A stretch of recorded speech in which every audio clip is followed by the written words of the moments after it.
What's going on, guys? It's K-Dub here with another episode of CryptoZombie. Welcome back to the channel. Hope you're having an excellent day today. Bitcoin and cryptocurrencies are down. Bitcoin down around 3%. You can see we did have that fake out where we tried to push up around $42,000. We have continued to fall. This is exactly as we expected it to happen. In fact, if we go over here to the CME futures chart, I told you guys that there was a gap down here at around $37,735. We did come down. We did fill the gap.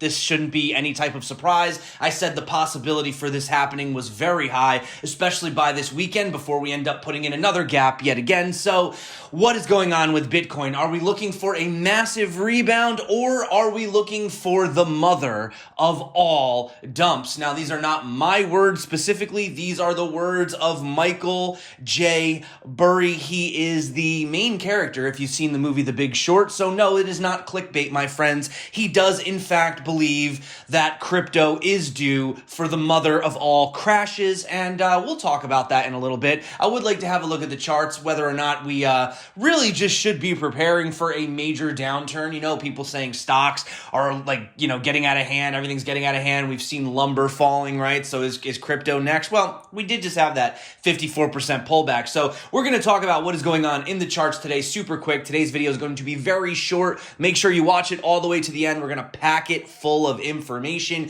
Happy weekend to everybody, and if you're not subscribed, well, definitely consider it, because if not, well, you're probably missing out. So, having a look right here, I do want to point out the fact that we have had, our week is pushing down right now on this $38,706 level, which I said was a very important level because that's where we had a lot of the resistance back here. I would definitely like to close this candle above this level. I think that would be very bullish. It would show that the bottom is most likely in, and the bulls have definitely stepped back in to take control of the markets. Now, I didn't put out a lot of videos this week. There was not much to talk about, but what we said is exactly, literally what happened, guys. I told you we were going to close the CME futures gap. We did, in fact, come down here to close the CME futures gap, so we can check that off of our list. And if we come over here, we perfectly touched the previous resistance, and boom, we have touched it as support. Now, if we do have a nice relief rally off of this, I think that this is one of the probably most bullish things that the chart could do. This was what I was anticipating. This is what I was waiting for. I did, in fact, have an opportunity to short it from top to bottom. And yes, I did just enter and start accumulating in a long because I am anticipating a reversal. But don't just do what I'm doing. I'm just a crazy guy on the internet. What do I know, right? Having a look right here, though, I want to talk about the most important level, the most critical level ever, and we have support. You can see right here, the bottom of the crash that we had, the week of March 9th. And then we did have this support right here. And if we extend this line all the way up here, you'll see that's exactly where we had the crash just recently with the 54% drawdown. And we are continuing to move up. So we have been held on this first trajectory. If not, then, Bitcoin would still be in an uptrend if we were to fall down to these levels. But the fact that we still haven't fallen below this long-term historic trend, even after the 54% crash, is not giving me any reason to be bearish right now. And if you guys are interested in learning how to trade these charts, it's actually extremely easy. So many people overcomplicate it. I don't really know why, but if you are interested, you can check out Bybit. That is where I prefer for longing and or shorting Bitcoin. That's right. You can do both at the same time using USDT or Bitcoin. If you're interested, check out the tutorial popping up above, as well as links below in the description. But having a look right here, he says, and keep in mind, we had to take a screenshot of this because for some reason, Michael Burry just keeps deleting his tweets off of Twitter. No idea. Maybe he's just trying to, draw even more attention to them by being mysterious with deleting them. But you can see right here, he did have this tweeted. I did see this on actual Twitter, so this is not a fake tweet.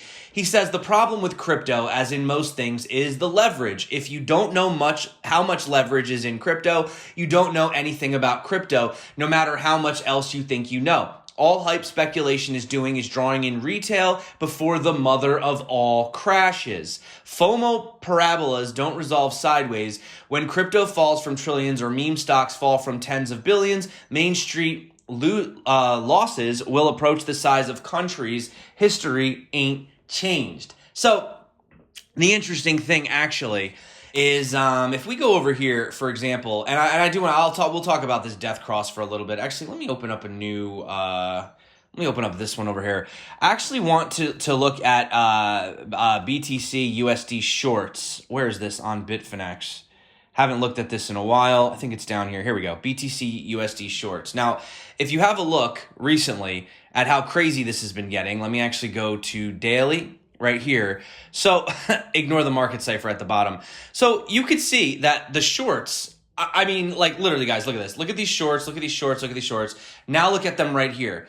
So what I'm trying to say is I'm not saying that we're not going to have some kind of like another pullback potentially, but look at these shorts, guys. First of all, we know what happened when everybody was long at the top around 65,000.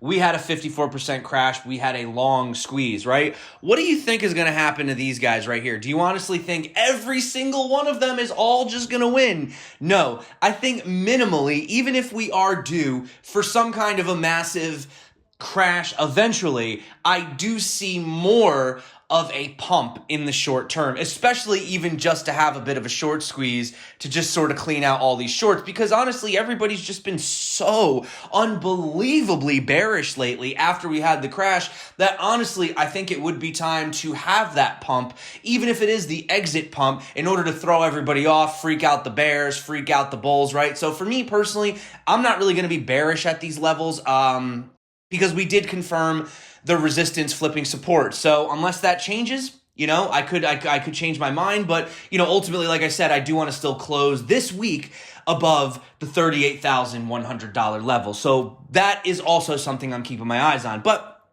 nevertheless, he is quite bearish. He is quite bearish. So having a look right here, if we talk about what's going on, now this was over from Fibonacci, right? And he was talking about a potential fourth wave. He says, I'm cautiously bullish because of my long positions at 35K, but this is a textbook four wave heading to below 30K. This is even too obvious for me.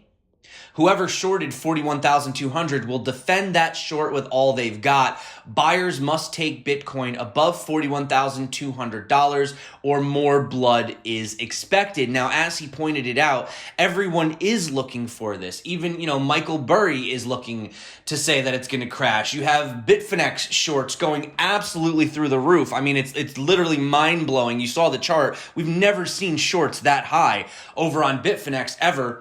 And yeah, I mean, he does point out the fact that we could be going lower. So it's like when everybody was bullish, right, around the $50,000, $55,000, $60,000 level, that was when, you know, you were supposed to be cautious, and we did have the major long squeeze, 54% drawdown.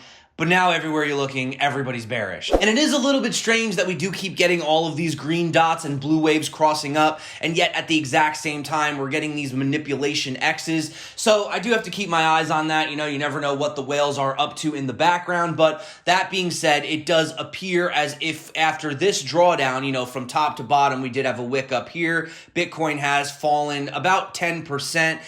We are perfectly in line with this level right here, which was our previous resistance also on the horizontal. And you can see that we are bouncing off that again, as well as bouncing off the resistance from the previous downtrend. Then for me, guys, this is definitely something to keep my eyes on. I wouldn't really be shorting this. I could be wrong. I don't know. We could fall all the way down to 30,000 tomorrow. But in my opinion, it looks more like everybody's bearish, everybody's shorting, everybody's looking for a crash.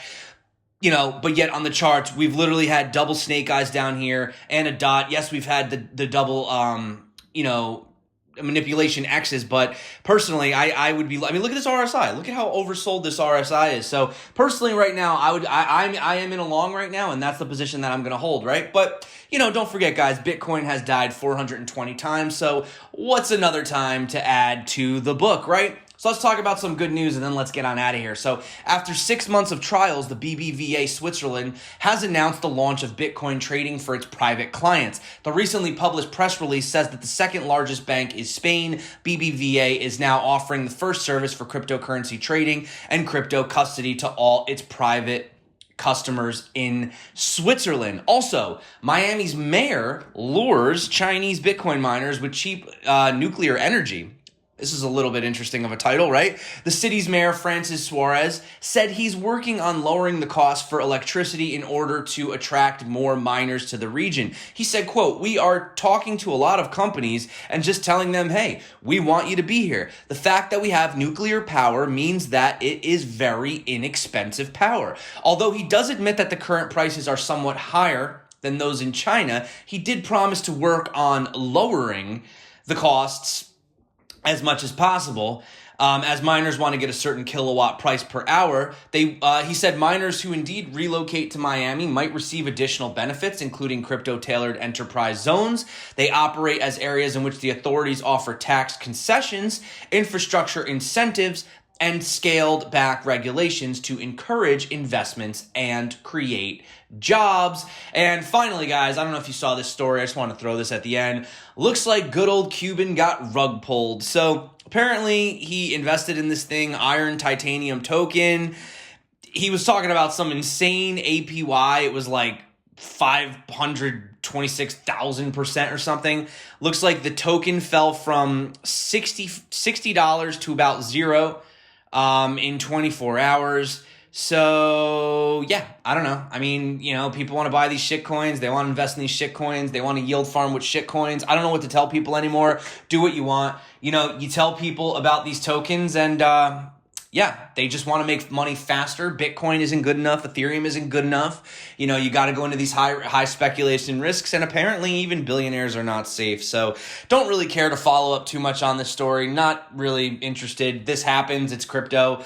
Now he's calling for regulation. So whatever. It is what it is, guys. But, you know, getting back to this, like I said, as long as we maintain essentially on this level, which also, by the way, if you guys want me to really quick touch on the death cross, as you can see, even when we do have death crosses, which we are going to have the death cross today or tomorrow or sometime this weekend, we're definitely going to have the cross. You know, if you have a look at previous crosses, like look at where the cross happens. And, you know, right here, you had a 46% pump. Right here, we had a death cross. And at this death cross, we had a 40% pump. So usually on the days that the death cross happens, we do expect major pump. So I'm at least minimally expecting a fake out, whatever, pump to the upside. Yeah, so I am expecting a pump. I am long. I don't think we're going to dump from this level. Could I be wrong? Of course. I've been wrong before.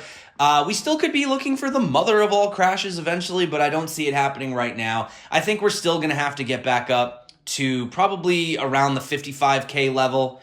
Maybe even the 48,000. Between 48,000 and 55,000 is where I'd start getting cautious again. Down at these levels, I think it's just a good opportunity for accumulation as well as potentially longing. Not financial advice. Do not trade if you are new. Use paper accounts. But if you do want to learn how to trade, I have over $4,000 in bonuses below. And you can also check out these links right here, right now. Until next time, stay crypto. And of course, peace out.